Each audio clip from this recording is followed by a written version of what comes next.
Welcome back, everybody. It is the Working Brother back at you with another talk. This time again, we've got Miodrag Zarković. Miodrag, welcome back. It's been forever.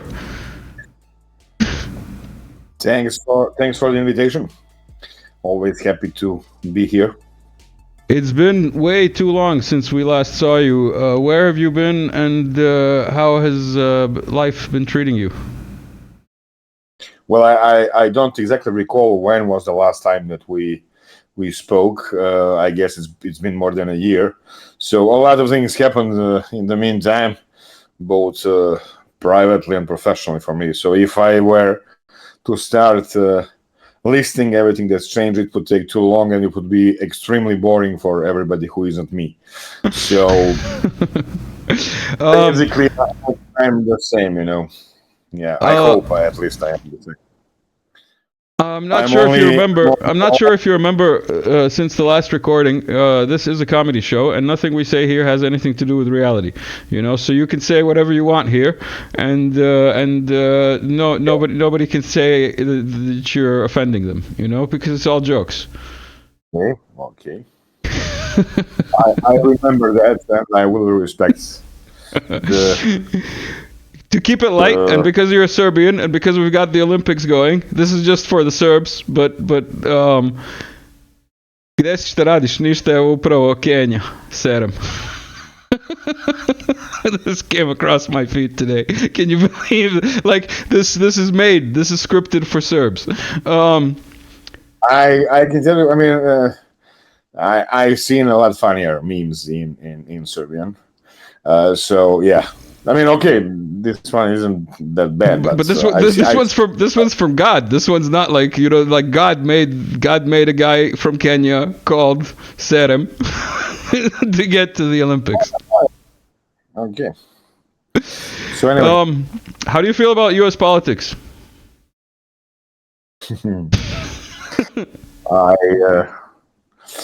I feel. I guess I feel the same way somebody from the outskirts of the Roman Empire felt about Roman politics in like 200 BC or 100 AC. So, yeah, I mean, unfortunately, I feel obliged or even forced to follow what's going on over there, even though I actually have no personal wish to be familiar with their political situation, but because their political situation influences literally the entire world, and especially the part of the world where I live in, that is the outskirts of the empire. The outskirts of the empire, huh? That's how you described it. Well, yeah, I mean, it's not actually. Is it like a mining region? Is it a mining region? It's not actually a good comparison because other than the USA itself, everything else is practically the outskirts of the empire. That's the nature of the modern empires. Actually, the modern empire, because let's face it, the USA is a unique empire in history by many accounts. And one of its uniqueness is precisely that, everything that is not the U.S. territory is actually outskirts. Even some of the U.S. territories like Puerto Rico or Guam are actually the outskirts of the empire. So in that regards, I guess we Serbs are not that much worse than, let's say, French or Germans or Cubans or Peruvians or Chileans, or Poles. But yeah, I mean, we actually had it much rougher in the last 30 years than all of those nations. But that's another point. That's not because we are the outskirts, that's because we were at one time the obstacle to their interests. And that's actually the part of my life that I'm most proud of. If one can be proud of one's nation, that's the one thing that actually gives me hope. That our Serbs' place in history will be remembered as a positive one. Our role in history will be remembered as a positive one. So of course I follow what's going on over there. I mean, even though I find both sides repulsive and disgusting. When you say both sides, you mean like the red and the blue, the Democrats and the Republicans? Yeah, of course. But of course, I can recognize what is much bigger, much worse evil between the two, and that is, without a doubt, the blue one, or the Democratic Party, Kamala Harris. I mean, whatever you can say about Trump, and you can say a lot about Trump, one could say actually a lot about Trump. Mm-hmm. He was a big disappointment to any number of his supporters the last time around he was the president. I have to say I wasn't that disappointed in him, because I expected more or less that he fails in many of his the promises that he gave before the election. So I wasn't that surprised that he didn't absolve Julian Assange, or that he didn't actually find some common language with Moscow, or that he didn't dissolve NATO. I wasn't actually surprised at that, because I knew that even if he wanted to do all that, he had an extremely powerful enemy in what people usually call the deep state. And he wasn't. It's not only the responsibility of his enemy; it's also his fault. He wasn't prepared for that fight, and he started succumbing to their crazy demands right from the get-go, even before he officially became the president. I believe the last time around he removed. There's a theory. There's a theory in U.S. politics that presidents usually wait for their second term, bless you, to do the things that they really want to do, because they can't do the things that they want to do in the first term, because they have to be, appealing to everybody so that they can get into the second term. Sadly, that's true, and that's one of the most realist and the harshest things one can say about American politics. Did you see this? Did you see this? America now. They're all going. Who did it? What you said is actually the essence of American politics. Half of the time they are not worried about actual politics, but about how will that look in someone else's eyes, be it the eyes of the establishment, or the eyes of the electorate, or the eyes of somebody else, which is a tragic situation. It would have been tragic if it wasn't actually a crime. It's a crime because with that kind of politics, with that kind of political it's called lobbying. It's legal. It's legal. Everything is legal. It's lobbying. Like printing money is legal. Lobbying is legal. Everything they do is legal. Well, actually, yes and no. And spying is legal. It's been like that since the time immemorial. Even the very term legal or illegal is it's lawful. It's always been up to debate. What is legal versus lawful? That's a good talk. I don't find that funny. I think that's one of the most dangerous spins ever implied against the general population is the very term legality.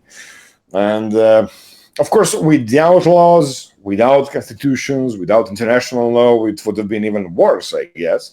But that doesn't mean that we should absolve the elites for abusing all the power that the very legal principles are giving them, are granting them.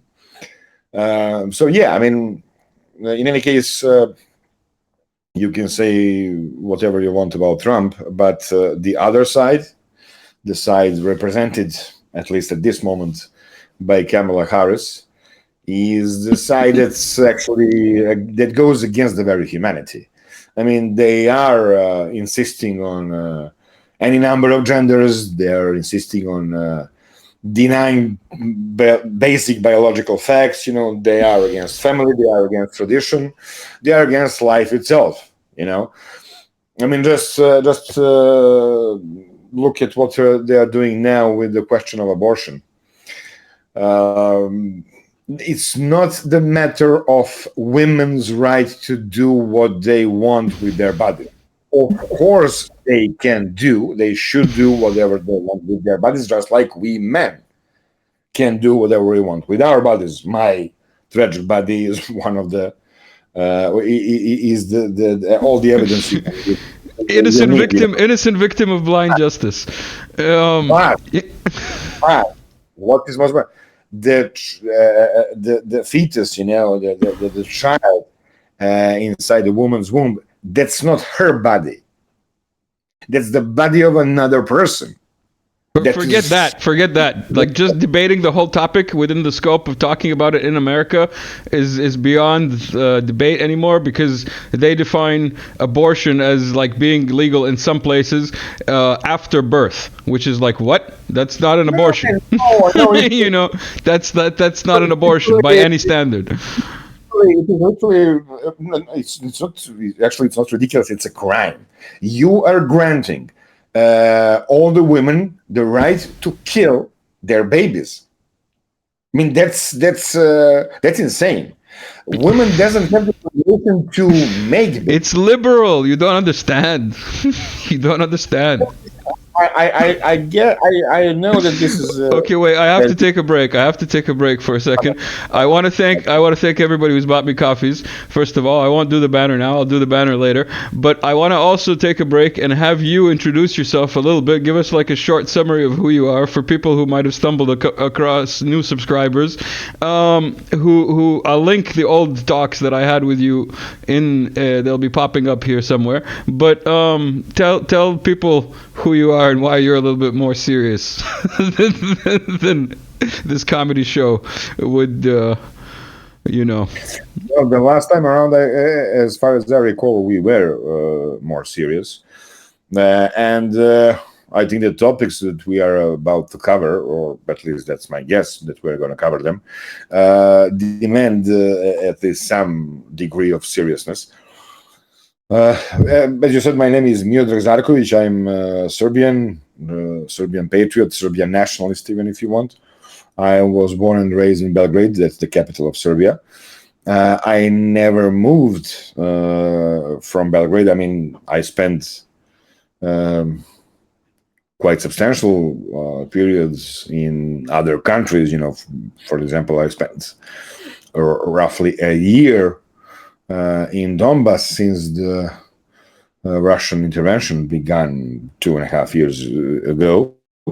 And you actually went to the Donbas. You actually went to the Donbas before that as well, right? Yeah, I'll get to that. But right. Even though I spent some time, of course, traveling or covering some events because I'm a career journalist for almost 30 years, I actually never moved out of Belgrade. My official residency was always in Belgrade.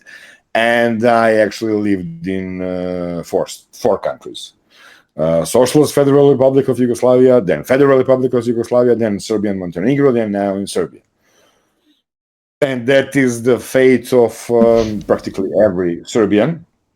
I don't know what you're talking about. I have no recollection of such an era in my. That's how ridiculously incredibly things can get in this part of the world. That is literally everything what I just said is the consequence of American imperialistic policies. Literally everything. Tito's Yugoslavia was created because of them. It was sustained by them. Then it was destroyed by them. Then, Federal Republic of Yugoslavia was created in spite of them. And then Serbia and Montenegro was created by them, and now Serbia is as it is because of them. I don't think that going into details about everything would be too interesting for the viewers who aren't Serbs, and those who are Serbs already know everything. So I was a sports writer for more than 10 years. at the beginning of my journalistic career, but ever since, in the last almost 20 years, I'm actually 16 years. For the last 16 years, I've been almost exclusively a political writer, and in the last 2.5 years, a war correspondent. I covered, as a sports writer, many international competitions. Sadly, not a single time I was covering the Olympics, but I was covering world championships or European championships in basketball, namely, and other big events, international events or domestic events, of course. And then as a political writer, I covered a lot of elections, a lot of I've done a lot of interviews with people that are important and politically significant at least in Serbia. You did an interview with a certain British guy in a certain place in Donbas, I think it was. I think he was British, wasn't he, or American? What interview you have in mind? The one with the prisoner. Oh, two American guys. Yeah. Two American. They were American, right? Okay. Two American, yeah. That should be mentioned. That was back in June of 2022, in the first months of the Russian special operation, and the news broke out. That was Friday, I think, June 20th or something. That's right. Time out. You just reminded me. We haven't even talked about Rostov. We haven't talked since Rostov. Like, since the Rostov circus, you were in Rostov, and we didn't talk about it. When the circus happened. We have to... Okay, sorry to interrupt, but continue with your story. I wouldn't call it a circus, but we're going to get to that. So anyway, John Kirby, who is, I believe, the spokesperson of the Pentagon or something. I mean, he's not the White House spokesperson, but Pentagon's person. I mean, so in Friday afternoon, at least European time, he officially stated that the Pentagon cannot comment on the information that 2 American soldiers are captured by Russians in Donbas because they have no confirmation. And like an hour after that, I announced that I will publish the interview with them with 2 of them the next day. They are actually in captivity. I also posted a teaser of that for that interview, and the day after, we actually on the Helmcast channel, the channel that I'm working for, YouTube channel, we actually posted the interview with 2 of them while they were in captivity. But even though they were in captivity, they were in no way pressured or forced to say anything or to not say anything, which is evident by the interview itself. They were even saying how they were beaten, or something. Then later on, when they were exchanged and when they gave some interview to American media, they were trying to present themselves as victims, and I was actually very glad that below that interview of theirs, that happened 3 or 4 months after the interview they gave to me, many of the viewers commented what you're saying now is pure BS because we remember what you said when you were interviewed by that guy when you were in captivity. So it was obvious by the interview that they were not forced or pressured to say or not say anything. And I was in Rostov last year when Prigozhin and Wagner rebelled, let's say, against. I have to ask you. Do you believe that it was like a real rebellion, or do you think it was a maskirovka and it was all to weed out more to clean out some disloyal generals and so on and so forth? Well, I guess you do know that Prigozhin died or was killed. Do you know that it's the second time he died in a plane crash? Do you know that he died in a plane crash in Africa 5 years ago or 3 years ago or something? he, first of all, back then he was not nearly as popular and well-known a figure as he is today, or he has been plus. More reason to die him. No? And second of all, he's not the guy that anybody would make a deal and trust him to stay away from the public. Of course, that one can be suspicious, but I have no reason to believe that any of that was staged. I was there talking with soldiers. They actually got the order from the headquarters of the Wagner organization to take control of the military institutions in Rostov. Rostov is the biggest Russian city that is closest to Donbas. Of course, Donbas is also Russian, but especially now.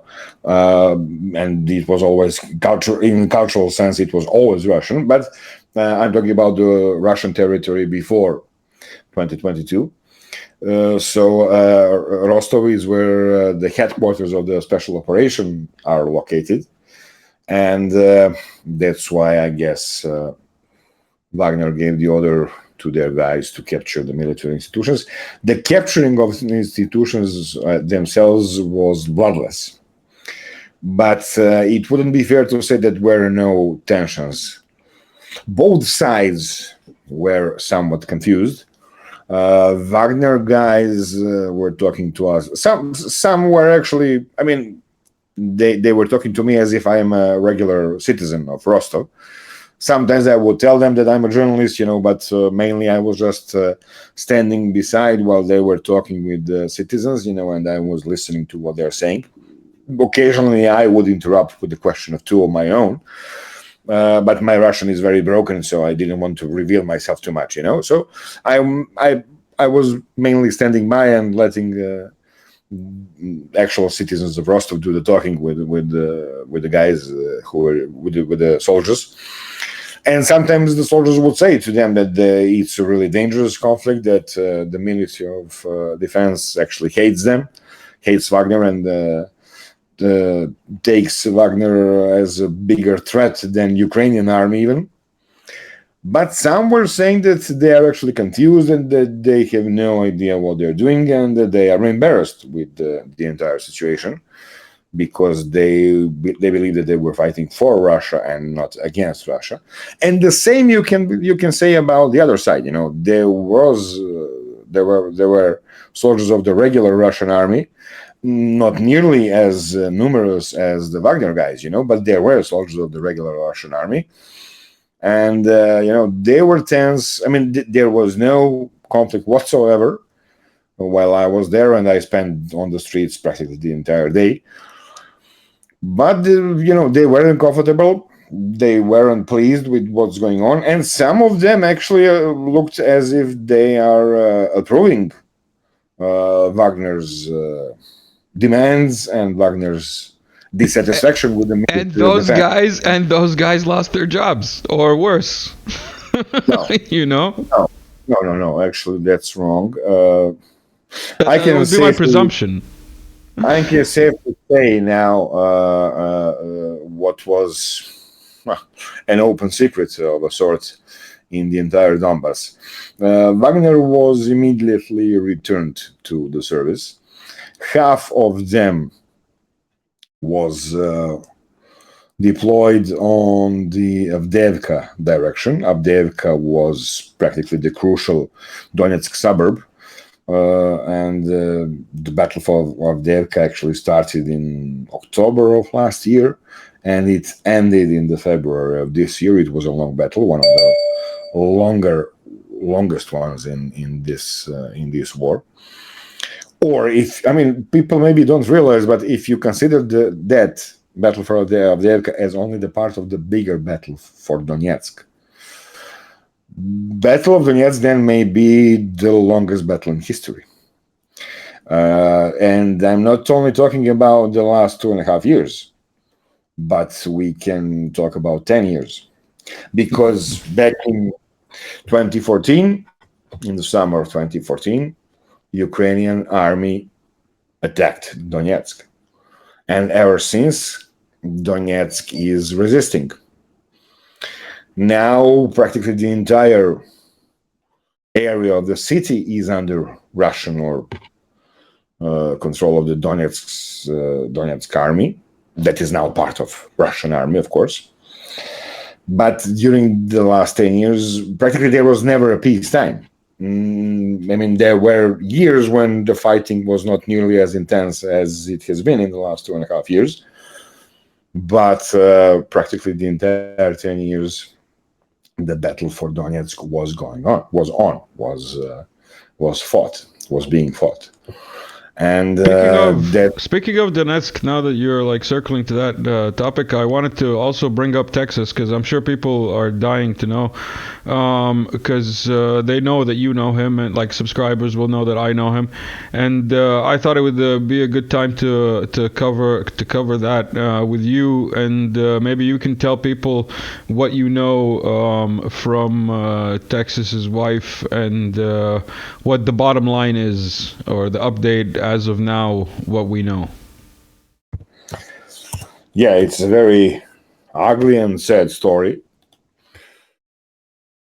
Sadly, the last time I saw Texas was in November of last year, when I was that was my last time in Donbas, in Donetsk, and I met with him and Lyudmila, his wife, as we always did. Each time I was there, I would frequently meet with them every 2 or 3 days. And that's why I was shocked, to say the least, in April when I heard the news that he disappeared.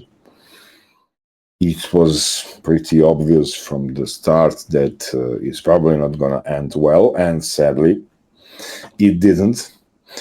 Like a month later, it was confirmed that Russell Bentley, Texas, as it was called in Donbas, in Donetsk, that he's actually dead.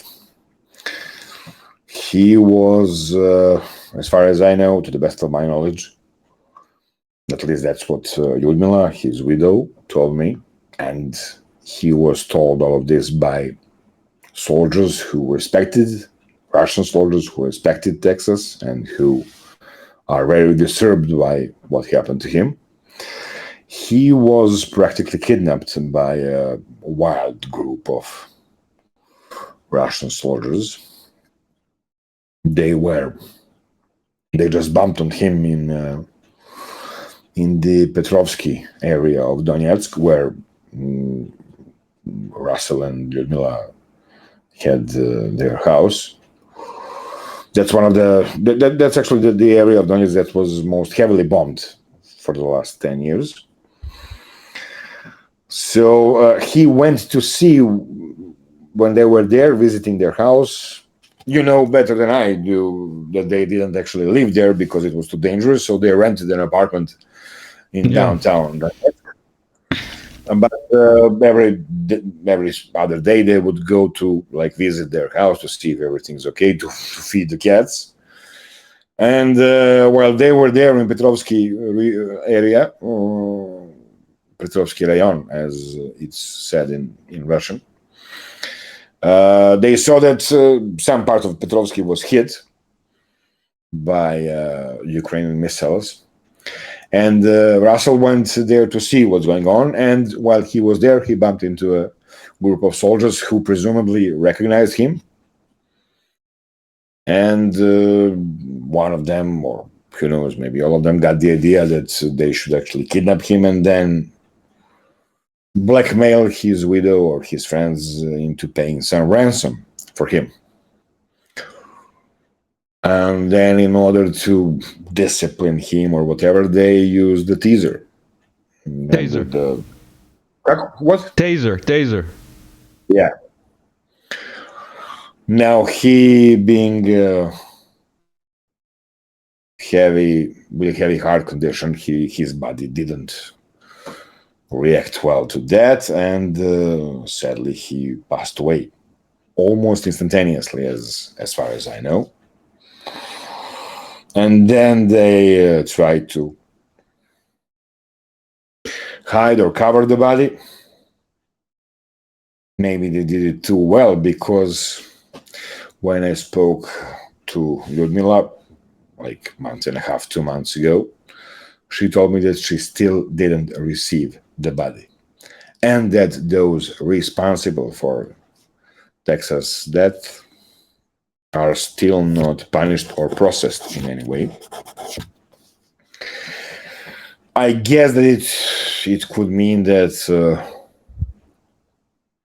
if I want to be positive about that, and I have some reason, I hope, to be positive about that. If one can be positive at all in that kind of tragedy, I guess that there is probably a bigger, wider investigation going on in the Russian army, and possibly, if investigators do some of the steps prematurely, or before their time, they could disturb other parts of other investigations. Yeah. But who knows? The sad thing is that Texas was, even though he was born and raised in America, in Texas, he was a true Russian patriot. For the last 10 years of his life, he was a Russian patriot. He found his peace, his purpose in life. He found it in Donbas. He was actually a Donbas patriot, even more than Russian patriot. He did really love Donetsk. He got married there. He planned to spend the rest of his life in Donetsk. He was willing to give up any other citizenship that he had. And yeah, sadly, he ended his life there. He didn't deserve that. We have to, of course, we who knew him and who loved him, we have not only the right but duty to be disturbed by the horrible nature of his death, and to insist that those who were responsible face justice. But we also have to respect Russell's life and his decision to become Donbas patriot. And people in Donbas, at least those that I'm in contact with, and it's not a small number, they are actually very grateful to everyone else who supports and supported them in these 10 years, but especially to Texas, who, like many others, that eventually gave his life for Donbas, even though not in a manner that he could anticipate, but yeah, he essentially gave his life to Donbas because, let's face it, those guys who killed him, even if it possibly wasn't their idea, even if that's not what they wanted, but they actually ended up killing him, murdering him.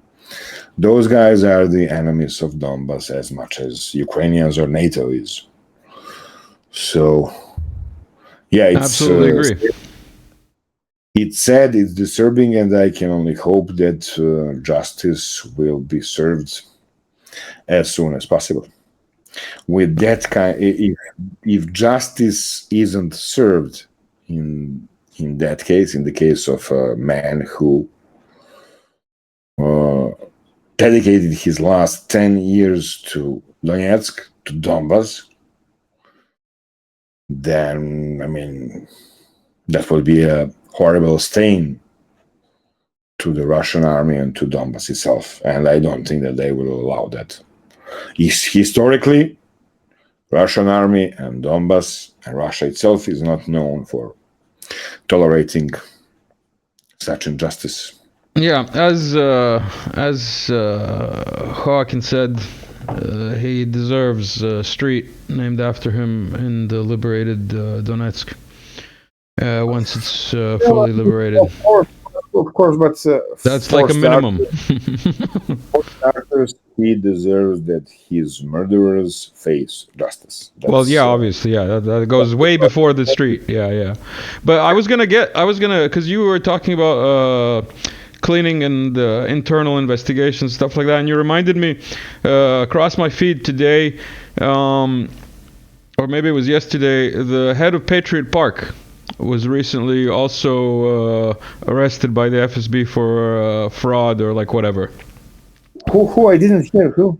Patriot Park, Park Patriot, outside of Moscow. The the cathedral and the like museum of the World War II.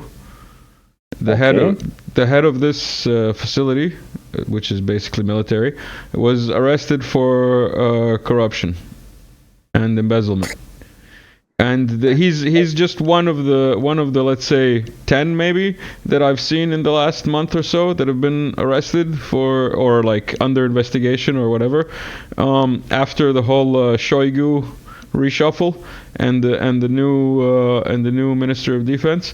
What do you think of this whole Russian level 4, let's say, because level 1 happened when everybody left. Level 2 was when there was the mobilization. Level 3 was with all the other generals and everybody else who got cleaned out maybe 6 months ago. And now it looks like it's a level 4 cleaning of these high level people within the ministry that have been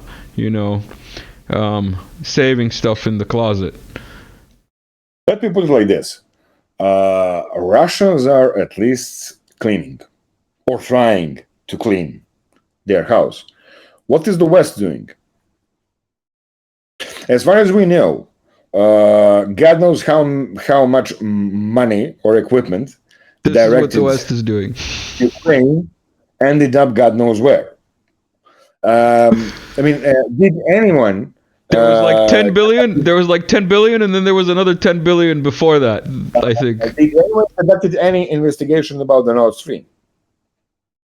Let me please remind the viewers that American President Biden, before the Nord Stream was blown up, he was threatening Russia that the Nord Stream will be destroyed if Russia invades Ukraine.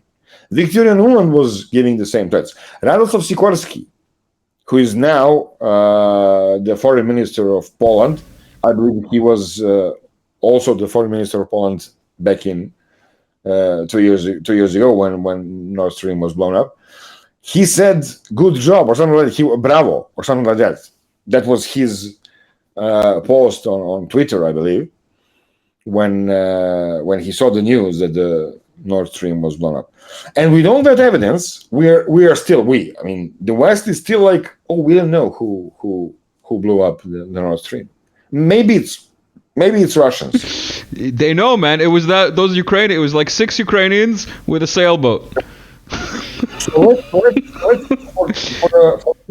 How can you not laugh? How can you not laugh at the absurd reality we're living in?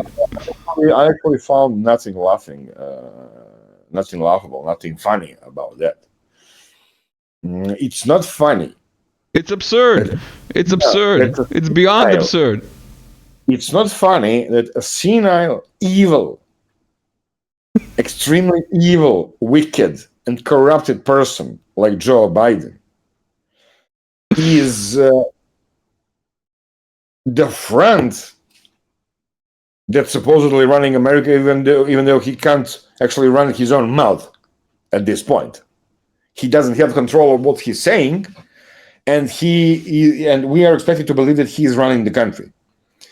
And let me tell you, that's the only thing that I can agree with Joe Scarborough, that this Biden is the best Biden.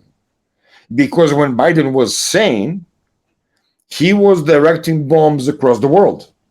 Even, of course, also to our country, to Serbia. There's that old video. There's that old video of him. You know how evil Biden was when he was in control of his faculties. Doesn't he? Time out. You want to get into how evil he was? Didn't he have another son that he had killed? Or he had his first wife killed or something like that by his second wife? There's all kinds of stories. No. Listen, his first wife and their daughter were killed in a traffic accident. and Accident. and his two remaining sons were badly hurt in the same accident. So I mean that's some American colleagues told me that that's practically the reason why many of the journalists tolerated Biden's stupidity and wickedness, because they all felt sorry for his loss. That's how that happened like a month before he was sworn in the Congress for the first time, I believe, or in Senate. And he was sworn in the hospital room. What? You're joking. While his sons, I mean, I really don't find this a joking matter, you know. I mean, but that's hilarious, man. He was sworn in the hospital room, and now he's president, and he's like no sympathy at all for the Biden family or Joseph Biden in particular, you know. But it's not really a laughing matter, you know. So he was sworn in the hospital while his two wounded sons were lying around, and decades later, in 2008, when he first attempted to, that was his first shot at becoming president, when he wanted to run for the Democratic nomination, he was talking. He told the press that his family was murdered, actually, and that the guy who killed them, whose truck hit the vehicle that was driven by his late wife, that the guy was guilty but was never sentenced or processed. Then the family of that guy contacted Biden and told him, "Stop lying about our father. That man died in the meantime, but it was proven that he had no responsibility. He was not responsible in any way for the accident that got Biden's wife and the daughter killed. In no way." So sounds like Russian propaganda, man. And Biden, of course, knows that after he was warned, he stopped talking about that. So just imagine what kind of evil, wicked, disturbed, degenerate person he is. He was trying to use his dead wife and his dead daughter in order to gain political sympathy that he would later on could convert into political points. That's how they basically all work. Inhuman as it gets. If one doesn't feel anything toward his dead wife and his dead daughter, how can you expect such a person to feel anything for anyone else? So that 16 years ago, he was already a soulless sociopath. We've been going for 43 minutes. You said you had an hour. Do you have more time later, or do you want to cut it off at an hour? No. I would have to cut it. All right. Then let's keep going. Then let's keep going for a bit more before we call it a recording. I wanted to ask you. We've got a couple of other topics. Let's quickly cover Rio Tinto, Serbian protests, Serbia, the mining colony on the edge of the empire, and the conundrum we find ourselves in here as Serbs. I'm not really sure that I command the English language enough to say everything that I want about that topic. But something strange is going on there. Because, of course, I do not believe the government when they are trying to persuade us that everything's going to be fine. First of all, nothing that Vucic's government did in the last 12 years, ever since it Wait, before we start with the government, did you see what the church said recently? Did you watch the whole speech by the church?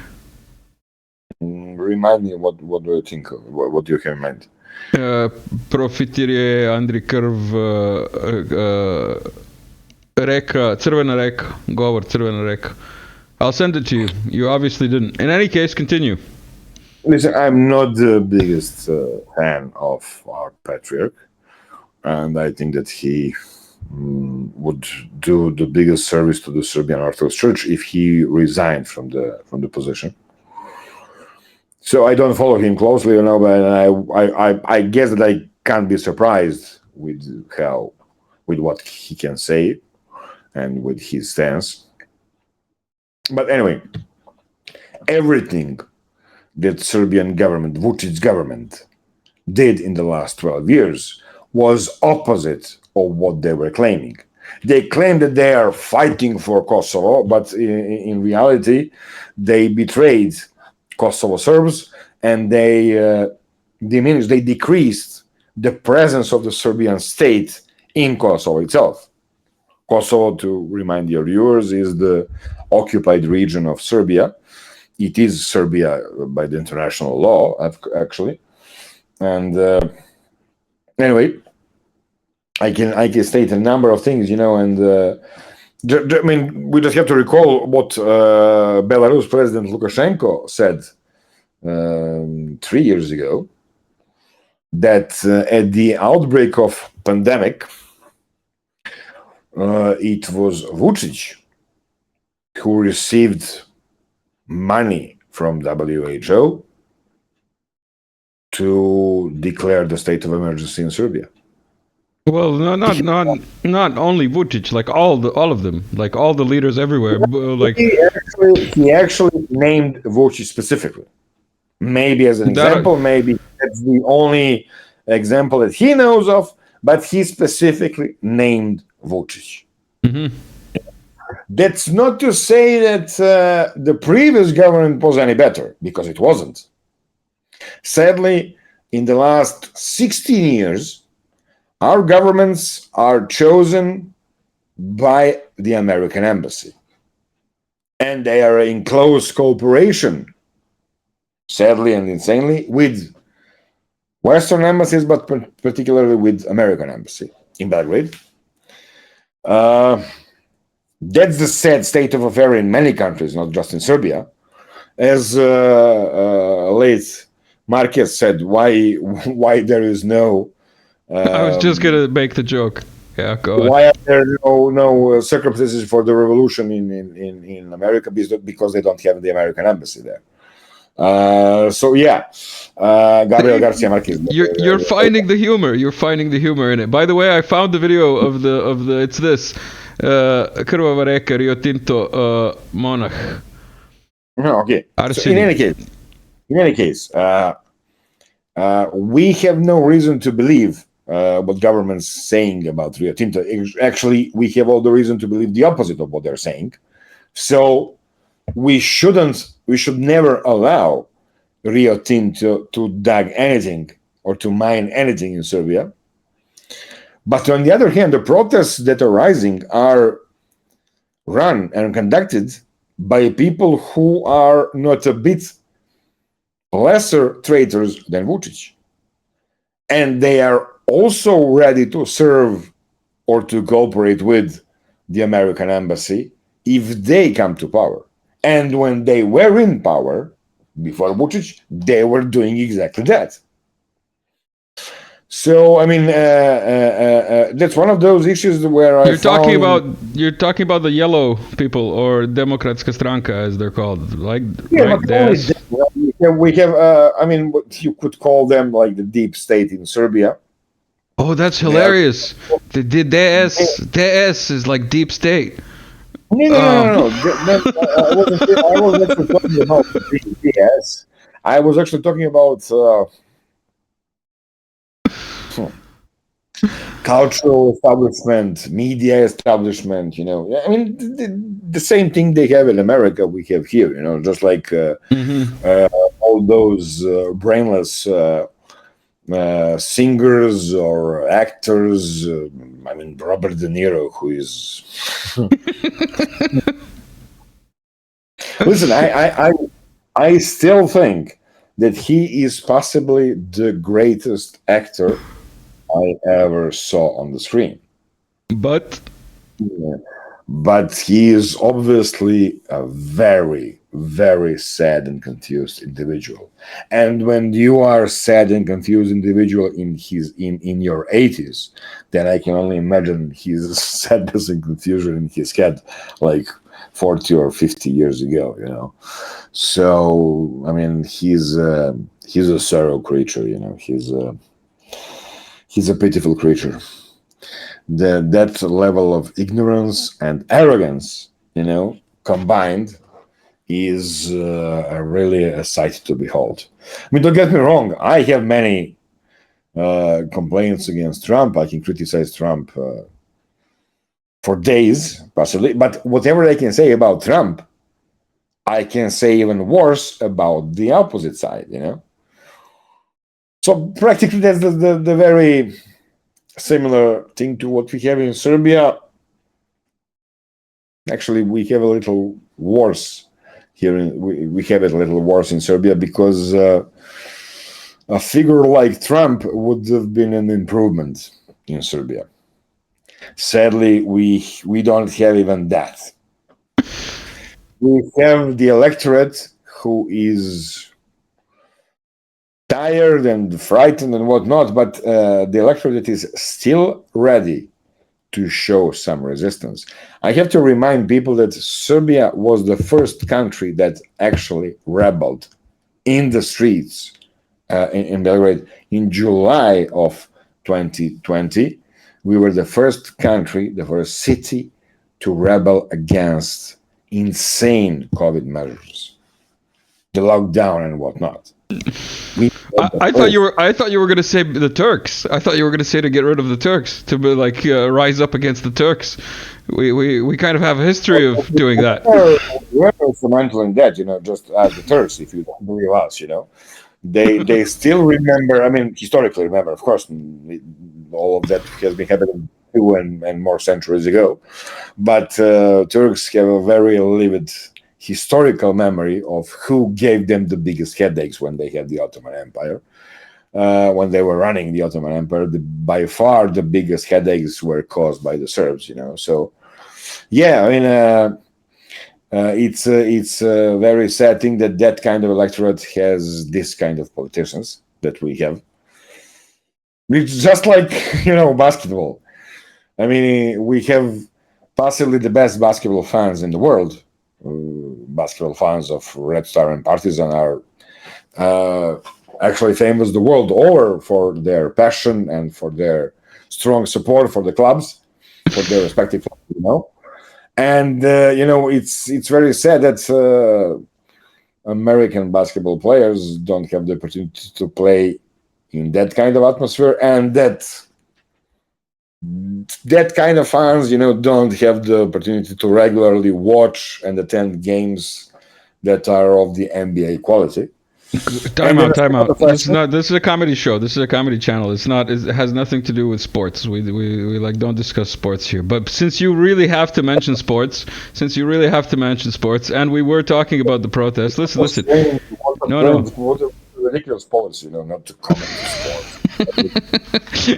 we don't bother with the simulations of war. We watch the actual war.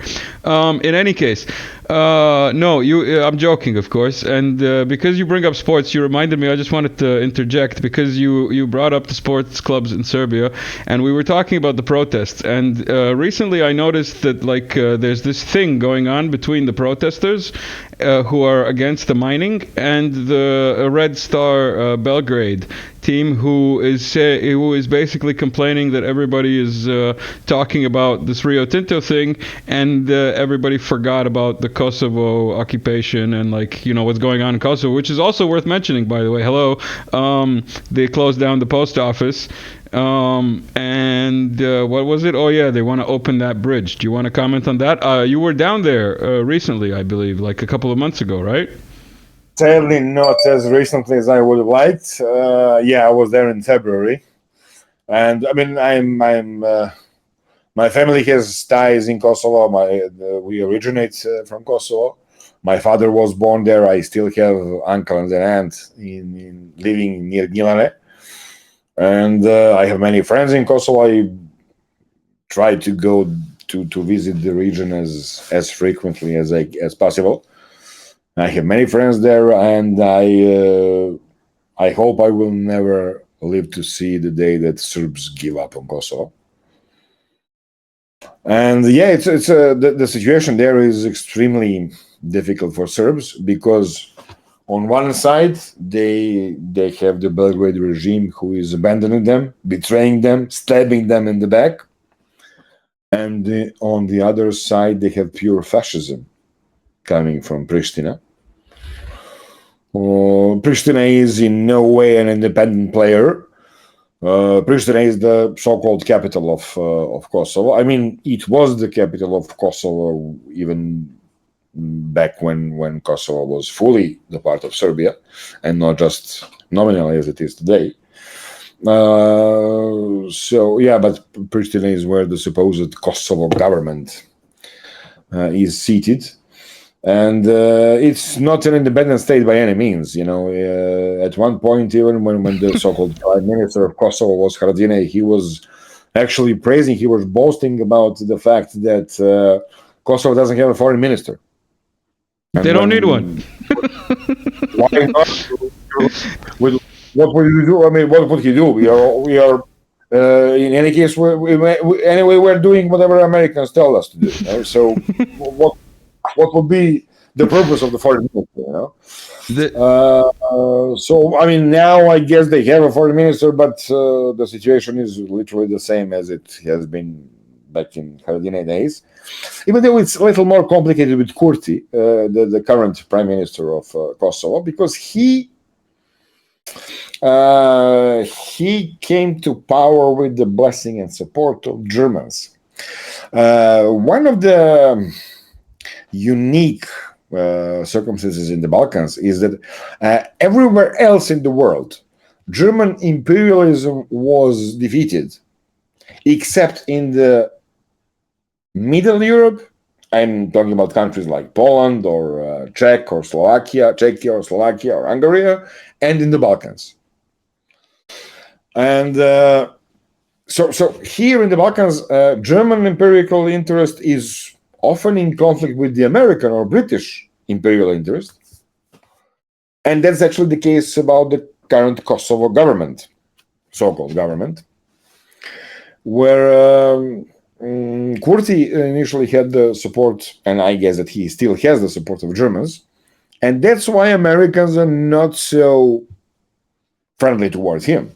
But on the other hand, Americans do recognize that what Kurti is doing is good for their imperial interests. So they're going to tolerate him for now, but they will try to limit his power and his influence so that they can remove him the moment he ceases to be useful to them. I hope I did explain it well. Sorry for my English. I didn't speak English for a while, so your English is perfect, man. Don't worry about it. Your English is perfect. In any case, yeah. So it's a little bit complicated with the support Kurti gets from the West, but he does get it. Without it, he wouldn't be in power. He was actually already removed from power once when Americans didn't want him there. It was like 6 or 7 years ago, I think. But now they are tolerating him, and because of that, he has the ability to fulfill his fascist agenda, to clean Kosovo from Serbs. Majority of the Kosovo territory is already cleansed from Serbs. I mean, we don't have time. Definitely, I see that we are already talking for more than an hour, so I have to wrap this up, Maybe some other time we can talk about the 90s. And the biggest lie of the 90s, and one of the biggest propaganda lies in history, is that Serbs were the perpetrators of genocides and ethnic cleansings. We were terrorizing other nations, surrounding nations, while actually the truth is the opposite.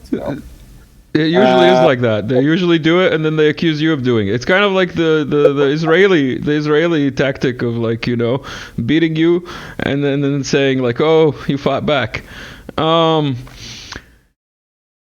Yeah, you could put it like that. Even though I especially this late in the conversation, I don't want to go into Middle East. That's. I was just gonna ask. Give us a quick comment on Iran, and what's the coming thing with the Houthis. That is probably the only region in the world that is at least as complicated as the Balkans. But let me say like this: I was thoroughly disappointed in Iran when they voted for the so-called Srebrenica resolution, even though their ambassador to Belgrade stated more than once, like a month before the voting in the UN, that they're not planning to support the resolution because they realize that it's a political maneuver by the West. And they're not in business of supporting Western political maneuvers. And despite of that, when he said that, actually, at that point, the session was delayed. The voting was delayed. So I guess that in the meantime, when they delayed the voting, Western powers negotiated with Iran behind the back, behind the curtain or whatever they did under the table, or pressured Iran or whatnot. And only when they secured the Iran vote, that is when they scheduled the actual voting. And to my endless disappointment, Iran did actually support the Srebrenica resolution. I guess that I could find some explanation, not an excuse, but explanation. Like they probably think that they have to support Muslims whenever. I don't know if it has anything to do with Muslims. I think now, after the cat's been pulled out of the bag with the genocide thing, like after we've been labeled as genociders and everybody else can be labeled as genocide, like now the definition of genocide is making 4 people move out of their house or something like that, like officially. They changed the definition. We were labeled as genociders because I don't recognize the authority of the powers to label anyone as anything. Okay. I'm not saying I agree with it. Anywhere they have been accusing us of all kind of ridiculous crimes for decades now. They didn't actually prove not a single of those crimes. Listen, if we committed what they're accusing us of in Srebrenica in July of '95, that would be really a horrible crime, but even that wouldn't be a genocide. But okay, let's say if that was true, I would agree that a horrible crime was committed by Serbian troops in the area of Srebrenica in July of '95. But they didn't produce a single evidence that the scale or the nature of what happened there is what they're claiming it to be. Not a single proof, not a single evidence. It sounds a lot like Bucha, man. With that was he Slovakian, Slovenian? Where was he from? That guy who got sentenced for robbing dead bodies, not for killing them, but for robbing dead bodies. What bodies? Sorry, in Bucha. Yeah, there was a Slovak guy who was. I think he was Slovakian. He could be. I missed that. That news? For real? Yeah, I'll find it after we finish recording and I'll send it to you. It's hilarious. We have to finish it because I see how it was the time now. Sorry, so we have to finish it. It's a pleasure talking to you, but I really have to go, and we can continue this as soon as your audience would want it. So there are a lot of topics that we can cover. And You're always welcome back anytime that you have time. Like you said, there's a lot of topics to cover, and we should do a detailed cover of some of the things that we mentioned briefly today. Is there anything you want to say as like a closing statement? Anything you want to draw people's attention to before we close this off? Just one thing, don't believe to those who are proven liars. That's it. If you actually find proof that Stefan or myself are lying to you, don't believe us too. But until then, just beware that the Western mainstream media lie to you, evidently lie to you in any number of instances before. So why would you believe them? When they say that hundreds of thousands of Russians are killed on the battlefield, those same people lie to you about Serbia, about Bosnia, about Kosovo, about Libya, about Syria, about Iraq. So why would you believe? I have to, because the meme is there. What about the protests in the UK? Do you trust what the media is saying about the protests in the UK? Well,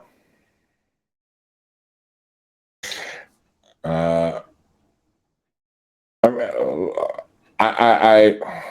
let me put it like this.